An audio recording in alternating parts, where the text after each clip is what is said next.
So, Gavin, we've got a very sober episode ahead of us, like BYU level sober. Yeah, it's pretty sober, Dave. But it's a So, little ironic considering the topic of today's episode, which is both sober and not, sadly, in a lot of ways, sober at all. So in the year 2024, there was an incident that we covered on the hmm pod. We talked about this at the time very seriously, I think. And it is, and we'll just say it off the top, huge tragedy. In 2024, there was an incident in Vang Vieng in Laos of methanol poisoning, where basically an alcohol distributor or someone involved in the process screwed up, and a batch of alcohol was poisoned with methanol, not ethanol, and a bunch of people died. Six people died to be exact, two Australian citizens, two Danish citizens, and one citizen each from the US and the UK. Several more people were hospitalized. This happened in November. We're almost 2 years on. It recently, charges were put against, I believe, the alcohol distributor or the person hmm who owned the distillery. And the families of the victims of this incident were extremely unhappy, talked to the press, made it very clear that they were appalled by this because, Dave, what did the guy get? so he got about a $1,100 fine and a month in jail. Which, to be fair, if, and a lot of these were young backpackers. If you had a young person in your life who died suddenly, violently, tragically, thousands of miles away from home, and you were told, we found the person responsible, but we're going to do the bare minimum, you would be pretty upset. I completely understand why people are as upset as they are. And the coverage has been focused on this specific incident, on the grieving families. They're still grieving. hmm I know the Australian foreign minister made a very strong statement saying that the Australian government was extremely unhappy with the Laotian response, that they were disappointed. I think that was the word used. And when we were doing the background research for this episode, Dave, you hmm discovered something very interesting. Yeah. Can you just tell the listeners what it was? Yeah. So I found, according to the Laotian government, the top five countries that have tourists visiting Laos. And this may surprise a lot of people.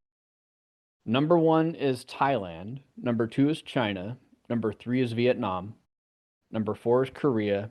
And number five is Japan. And And nowhere on that list yep, are nowhere on that any of the list is a countries. Western country.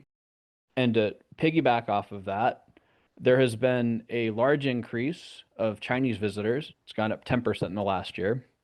Vietnamese, 7%. And Thailand has gone up 22%. Japan up 16%, Korea down 22%. So a lot of visitors to Laos are primarily from East Asia and Southeast Asia, and not a lot of Westerners go to Laos. And Laos, at least in my mind, I've never been. I would like to go. It's a country that is popular with backpackers, and Well, backpackers. Dave, you really should have said that before we started recording this episode. I know, I should have. Shoulda, You woulda, might coulda, want to cut Gavin. that, but I'm just going to put it out there. Maybe you should have said something. Shoulda, woulda, coulda. It's a nice country. I Yeah. have been to Laos.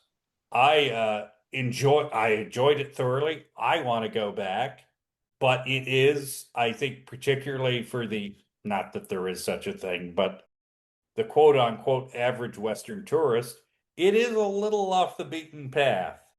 and they're certainly not getting a lot of people from Denmark or America. I'm a little surprised Australia wasn't on that list, but to be fair, a lot of Australian tourists in that part of the world, they're going to go to Thailand, they're going to go to Bali. They're probably not going to make it all the way out to the LPDR Nope. Or Vietnam or Vietnam. is where they would go. Yeah, definitely. There are definitely a lot of Australian tourists in Vietnam. I know that. But yeah, so there are, I think, limited ways in which the Australian or the Danish or the American government even could really affect the Laotian government's response to this because they're just not beholden to them in very many ways. No, unlike the Chinese and the Koreans and the Japanese Hmm. and Laos in the last year, year and a half. So this is according to the Laotian government. Quote, so tourism officials noted that the steady growth in international arrivals underscores Laos's appeal as a safe and attractive destination, supported by ongoing efforts to enhance infrastructure, promote cultural sites, and improve services for foreign travelers. A lot of this FDI is coming from these countries that are contributing large numbers of tourists to Laos. Hmm. And if you had tourists from China or Japan or Korea that died, I think especially Japanese or Korean tourists, the reaction would be very different. I suspect so, though I have no way of knowing that. And it's also worth noting that these sorts of incidents are very common in, I would say, South and Southeast Asia, particularly. Hmm. And they happen a lot. I currently live in a country where they happen a lot, and I have lived. Indonesia, for example, has issues with this as well, but it's all across Southeast Asia. It's a major issue. Alcohol poisoning, the still is wrong, you use the wrong chemicals, whatever else.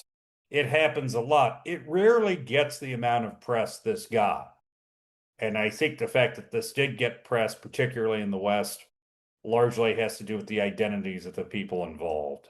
Hmm. If these people had been Laotian, my suspicion is even less would have happened. Yeah. I doubt anyone would have mentioned charges or prison. I just don't think anything would have happened at all, and it probably wouldn't have even made the papers. So that's, I think, worth keeping in mind as well. And yeah, it's always worth keeping in mind when you are in a region that you're maybe not familiar with.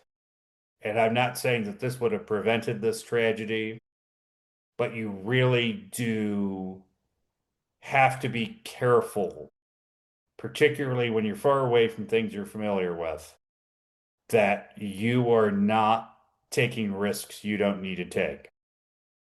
Yes. And that has to do specifically with alcohol and drinking Yeah. or riding a scooter if you've never driven a scooter before, or going and trying street food or meeting people that seem very nice and they take you out for a meal or a drink. Be really careful outside of your comfort zone because there are good things about going to a foreign country and there are also really, really high risks that can completely change your life in a positive way and also a very negative.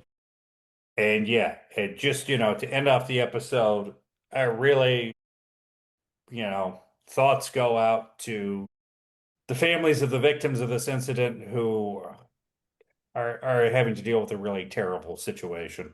Hmm. And sadly, that has not changed. Um, No, no. if you found this interesting or you want to know more about this, please get in touch. If you're listening, please give us a star rating.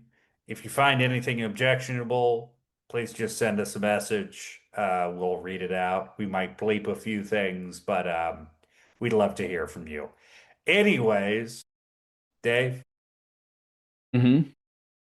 I think I know what Yeah, time it is. you do. I think I do. All right. Well, I beat you to it.